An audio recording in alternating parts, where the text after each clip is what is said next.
What's going on, y'all? This video that I'm making today while I'm getting ready to go to work, doing some security, is about thought and matter. Basically, what you think about is what you bring about, and the fact that your thoughts are things too. So the very thoughts that you think has a physical substance to them. When they connect brains to the CAT scan machine, different parts of your brain activate and gather more energy with the different things that you think and the things that you feel. Your brain actually acts like an antenna, as when you think, blips are sent out, like a sonar radar. That's actually what the sonar radar was modeled after, the brain. And different blips are sent out every time you think something. So every thought that you have has its effect. I don't know if you ever had the situation where you think of somebody and all of a sudden your phone rings and it's them.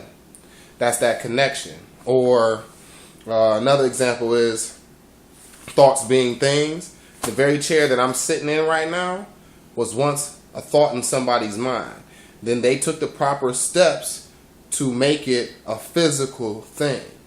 First it starts in the mind, then it comes into matter. So the mind does matter. That's why they say the mind over matter, because what's in existence for the most part is a creation of man's mind.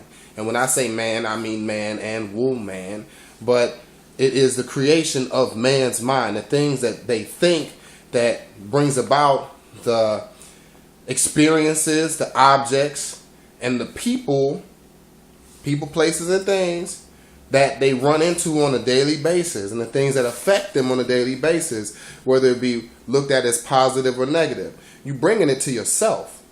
Anything that you think sends out a signal, and like a boomerang, everything gonna come right back to you. So if you're thinking negative, you're gonna get negative right back. If you're thinking positive, you're gonna get positive right back.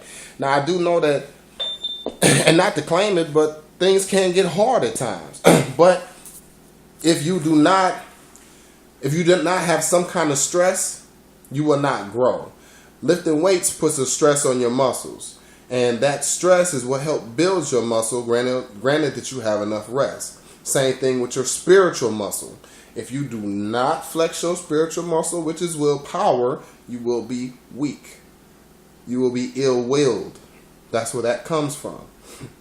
So the things that you come across in life that are troublesome, that looks like, man, why I gotta go through this? Why me? Those are your spiritual tests to see if you actually deserve the gifts that are to be bestowed upon you, to build that spiritual muscle so that you can handle the situation. And granted, you pass that test and move along, and it has a lot to do with your thoughts if you pass that test. Because if you think, man, it's too much, it's too hard, it's going to be too much, it's going to be too hard. But if you think, man, I got this, man, ain't nothing going to stop me, then, hey, that's what's going to be your reality. So the next time you thinking, understand that you're bringing things into existence. You are that powerful. And if you do not recognize it and admit it and live it, you're going to fall prey to it every time. Thoughts are things. Mind over matter.